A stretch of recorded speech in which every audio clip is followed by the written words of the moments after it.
This is Kirk and Cassius right from London. We're at the O2 Arena here for the press conference for Carl Froch versus Mikkel Kessler. With me, I've got star of ringside, former world champion boxer, male supermodel, Johnny Nelson. We started really well then. I thought he's been professional, and all of a sudden he starts it. Yeah. Male supermodel, what's going on? I'll do. Listen to you, Slim Jim.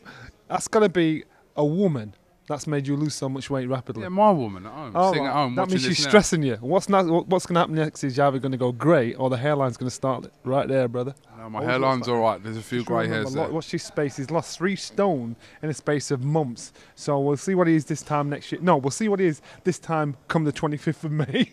About 15 stone. Don't explain that one. Keep Without going. a woman. Keep going.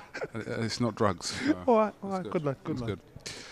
Johnny, Carl Froch, Mikkel Kessler, the fight the fans wanted, the fight Carl Froch wanted, and ultimately the fight that Mikkel Kessler wanted. It worked well for everybody to make this fight happen in May. You know, we've been looking forward to another big fight to get everybody talking again, and this is it. Because Kessler's here already looks slim, already looks in shape. He's probably one of those genetically gifted guys like Carl always claims to be. I've never heard him say that. Genetically gifted. Yes, that's what he says, and he's one of those guys that says, you know what, he almost walks around at fight weight. So that's why I think we're going to have a cracking fight. 2 warriors, 2 guys that walk the walk and talk the talk. The first fight, I mean, if anyone hasn't seen it, urge you to watch that on YouTube or wherever. But how different is Mikkel Kessler going to be for Carl Froch to the one that he fought and lost to? I think he'll have a lot more respect. I think before that fight, Mikkel Kessler, remember he boxed at home. He boxed at Carl Froch that he probably didn't rate because he didn't know that much about. He just knew what he saw on the TV, but then he didn't know how much heart Carl had, how much fight he had in him, and how close to the wire the fight would be pushed. So now he's got to come into this fight with a game plan. Now he knows for a fact that Carl Froch has got a good chance of beating him, and that's a big difference. I know people say that if a boxer's good enough, it doesn't matter about home advantage or wherever they are. If they're going to win, they're going to win. But is home advantage? I know it's not in Nottingham, which the Sauerlands insisted that it not be, and Kessler as well. They didn't want it in Carl's home place of Nottingham. It's in London. So how much of an advantage is that to Carl Froch? I don't think it makes a difference. Remember, Carl Froch has performed away from home of late as well, and still performs successfully and well. When I boxed, I didn't care if I boxed at home. I actually prefer to box in the Lions Den. I find it a disadvantage boxing at home. So I think for Carl Froch, I don't think it'll make much of a difference. Him boxing at home will just, I don't know, be the cherry on the cake. But if people think, you know, this is a great advantage for Carl Froch, they're sadly mistaken, because he's like a true warrior.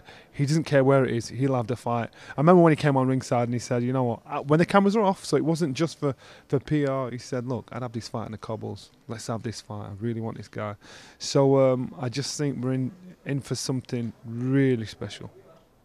This super middleweight division is very interesting at world level, because you've got Adonis Stevenson waiting in the background to see what happens as a result of this fight.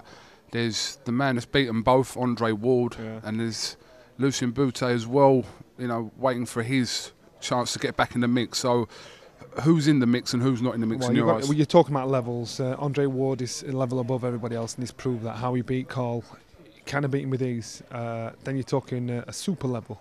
You're talking Carl Froch and Mikkel Kessler, and these guys have beat everybody else and beat them well and showed their heart and grit. And now it's about balancing out that level. And then you're talking Adonis Stevenson. You'd put him in with Bute. You know, so you're talking 3 levels there. And I think this is the exciting level you're looking at, because Andre Ward's a man on his own. You know, who's going to test him? Who's going to challenge him? Who's going to push him to the brink? You can't see anybody out there that can do it. The second best fighters are fighting each other. So if Andre Ward was to fight Kessler or Ward again, are you saying the same result would happen? I don't like saying it, but yeah. Yeah, I do. Even if it was in Nottingham? I don't. You know what? Andre Ward's old school. He's old school, and he didn't look like he stepped out of first gear. He's old school, and yeah, I think it happened again. We're lucky we've got that light on. The lights just went out all completely. You can see his teeth and eyeballs. I'm not going to comment on that. Politically incorrect there. Oops. No, we're cool. But listen, May 25th, like I said, this is the first super fight of the year that's been announced.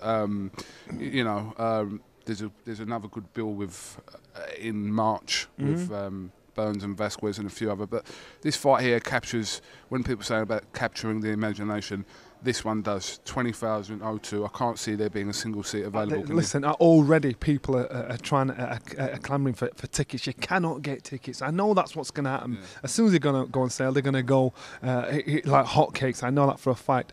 And at the end of the day, this is a kind of fight that you're not arguing saying who'd win, who wouldn't win. It's hard for me and you to be sure that Carl Froch is going to win, or to be sure that Kessler's going to win.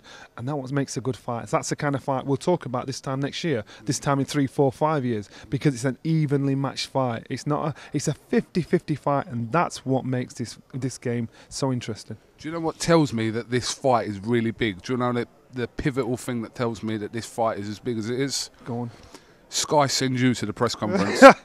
That's right. Yes. And when they send Johnny Nelson, it's a serious thing. Otherwise, they send other people to other things. I got the tube here, man. You don't understand. Listen, talking about your shirts. I didn't even know which way to go on the tube. I got Alice. Where's the O2? Did you go on the that tube? Building there, mate. Did you get here on the tube? No. Do your London accent again? That building over there, mate. Like apples and pears. Oh, right. You know about apples and pears, didn't you? No, I'm afraid I don't, told you.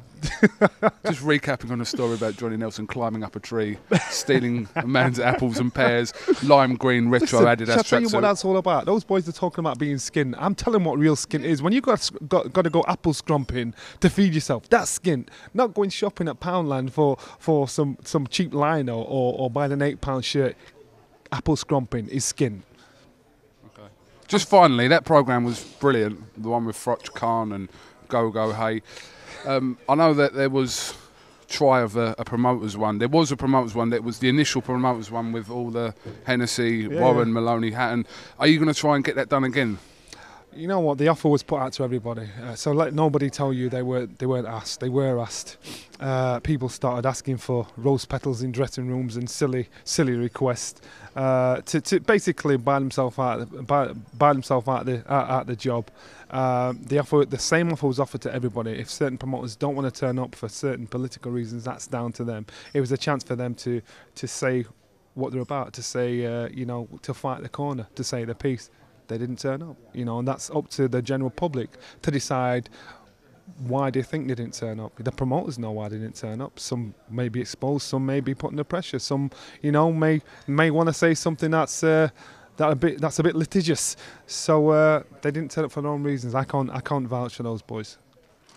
All right, well, Johnny Nelson, thank you very much for talking to I From London in the dark. We're lucky for our own lighting, otherwise they definitely wouldn't see me or you. Yeah, you won't see you. I'm lighter than you, Johnny. Yeah, forgot about it. Kugan Cassius with Johnny Nelson here for I Film London. Thank you very much.